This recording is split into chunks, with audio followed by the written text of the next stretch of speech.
हे फळ तर मी पहिल्यांदाच बघितलं आणि खाल्लंसुद्धा नाही कधी. बघू आता कसं लागतं, काय आहे ते पुढे दाखवते.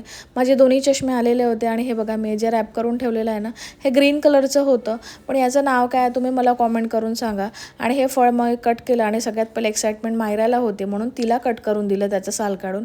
पण हे फिक्कं होतं त्यामुळे तिने एक फोड, दुसरी फोड आणि तिसरी फोड असं वेगवेगळ्या फोडी ट्राय केल्या. पण सगळ्या फिक्क्या होत्या आणि मला असं वाटते डांगूर जे असतं ना त्या टाईपचंच होतं याचं टेस्ट, असं मला फील झालं. बहुतेक तसंच आहे हे. आणि त्यानंतर मग मायराला नाही आवडलं त्यामुळे मग तिने काही खाल्लंच नाही. मी पण खाऊन बघितलं पण हा फिक्कं होतं. आणि त्यानंतर मग भरपूर नारळ जमा झालेली होती म्हणून यांना कामाला लावलं आणि सगळी नारळ फोडून घेतली आणि ओल्या ओल्या नारळाची मस्त चटणी केली आणि इडली केलेली होती. तो मायराला नाश्ता दिला. तिने खूप आवडीने खाल्ला, मस्त आपला नाश्ता एन्जॉय केला.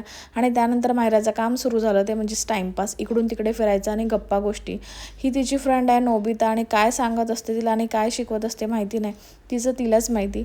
आणि त्यानंतर मग झोप झाली आमची छान मस्त असं. फ्रेश झालो आम्ही आणि निघालो गार्डनमध्ये जायला. पप्पांचा वेट करत होतो, पप्पा यायचे होते. मग पप्पा ऑफिसमधून आले आणि आम्ही गार्डनमध्ये जायला निघालो आणि असा होता आमचा आजचा दिवस. चला भेटू, बाय.